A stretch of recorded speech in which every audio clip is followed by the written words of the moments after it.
These are the best keyboard and mouse settings for Season 2. With new weapons, new POIs, and a fresh start to competitive play, now is the time to optimize your settings and rise to the top. Make sure you stick around till the end, and you won't want to miss this. Before we get into the nitty-gritty details of how your keybinds should be optimized, we need to discuss one of the most important aspects of your settings: sensitivity. With the brand new Havoc shotgun being deadlier than any shotgun we've seen since the OG pump, you're gonna need a sensitivity that you can consistently hit your shots on without taking away from your building and editing potential. Let's start with what's most important here: your look sensitivity. Now, as you likely already know, using a mouse instead of a joystick to aim offers much more flexibility. Instead of being tied down to using just your thumb to control your crosshair, a mouse can be controlled with your hand, wrist, and arm. As you can imagine, this allows you to be much more precise with your movements. I mean, controller players today have pretty solid aim assist and still can't hang with the top keyboard and mouse pros when it comes to aiming. However, before we suggest a specific sensitivity, it's important to note that the type of aimer you are will hold a ton of weight. Before you decide on a look sensitivity for Season 2, you need to figure out which mouse control method works for you: arm aiming, wrist aiming, or a combination of both. If you tend to aim with your wrist and keep your arms stagnant on your desk, you'll likely need a higher sensitivity. While a sensitivity of 10% may be considered high for most players, some wrist aimers will see it as far too slow. Some wrist aimers will play with sensitivities in the 20s, 30s, and even 40s. DPI, or dots per inch, is also a factor you need to consider, as many players using high sensitivities also choose to use high DPI as well. Now, don't worry about that too much. For this video's sake, assume that each sensitivity we recommend is paired with the standard 800 DPI. For Season 2, we're recommending a sensitivity between 9 and 13% for wrist aimers. This range allows for quick movements and flicks while also providing enough control to consistently hit your shots without having to swipe your entire arm across your desk. On the other hand, if you're a player who prefers using your entire arm to control your mouse, you're going to need a lower sensitivity. Something around 5.5 to 7% should be slow enough to where you can easily hit your shots while still being able to build and edit quickly, all while not feeling like you're constantly over swiping. If you'd place yourself somewhere between both arm and wrist aiming, we suggest setting your sensitivity between 7 and 10%. This range is commonly used by the top pro players, and it feels pretty comfortable even for the average Joes. When deciding on your new sensitivity, keep in mind that you can adjust your sensitivity to cater to the movement you feel most comfortable making. If you feel more comfortable swiping your arm, try out 7 or 8%. If you feel more comfortable flicking with your wrist, try out 9 or 10%. While these sensitivity ranges should work for most players, it's important to note that your mouse pad space, mouse weight, and even the size of your hands can affect how your experience will be on each sensitivity. Now, keep your mind open, try out a range of sensitivities, and then make your choice. There is not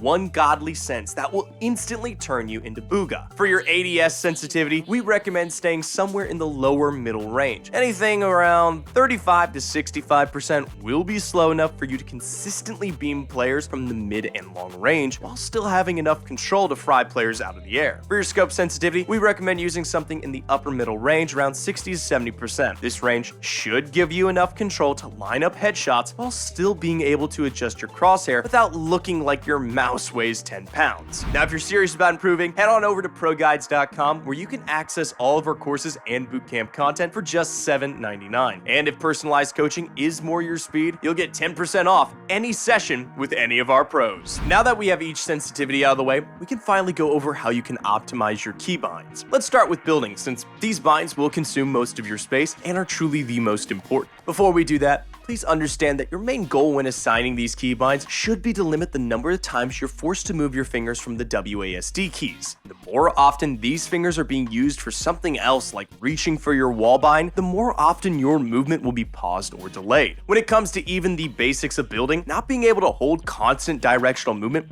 will mess everything up and completely stall your potential for progressing as a player. If you want to have fully optimal movement, you'll need a mouse that has at least 2 buttons on the side. Using these mouse side side buttons is super comfortable and will free up 2 more optimal keybinds on your actual keyboard. Now, we recommend binding your wall and ramp to these side buttons. We all know that these 2 pieces are the core of most building in Fortnite, and being able to slide your thumb back and forth from bind to bind will make your life a whole lot easier. Now, as for your cone and floor pieces, this will come down to personal preference. If you take our advice, bind 2 building pieces to your mouse, and you'll have plenty of optimal keybinds to choose from. Keys such as Q, E, F, Z, and Shift are all easily accessible and won't force you to break your hand from reaching all the way across your keyboard. Q, E, F, and Z lie directly next to your movement keys, so you won't ever need to stall your movement. Shift will be hit with your pinky finger, so your movement won't be affected in the slightest, making it a must-have for at least one of your building binds. Alright, Fortnite fam, it is time for the question of the day. Do you prefer the new Havoc shotgun over the classic pump? Let us know what you think in the comments down below.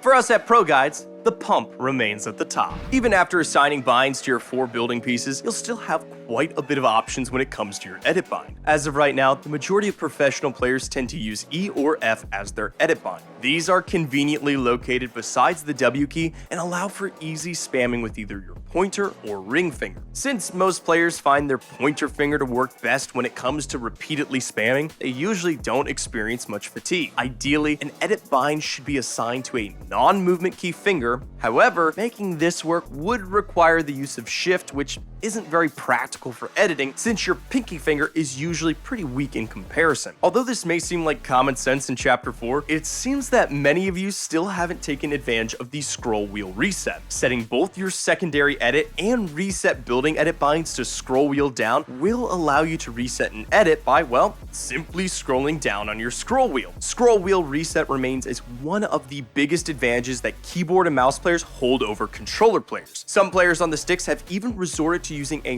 macro software in order to achieve the same single bind effect. Now that we got all of that out of the way, you know we can't forget about confirm edit on release. This setting was introduced all the way back at the start of Chapter 2, so we've had more than enough time to see if it's worth using or not. With this setting turned on, edits are confirmed instantly when you release your left click, completely voiding the need to hit a separate confirmation bind. Now this can significantly boost your editing speed, which is fantastic. However, there is a catch. If you want to give yourself an easy shot to hit an opponent after making an edit, you'll need to keep your crosshair on the last selected tile until you're ready to release your left click. Now this can be a major disadvantage when you're trying to make a quick edit play during your fights. At the end of the day, there are both advantages and disadvantages to confirm edit on release, and it's up to you to decide which option suits your needs best. While the majority of players have it disabled, there is a considerable number who still use it. If you already have some pretty quick edits, we'd recommend keeping the setting disabled. The extra speed you'll be gaining won't be worth it when you're constantly met with that awkward crosshair placement dilemma in each fight you take. On the other hand, if you'd consider editing to be one of your weak points,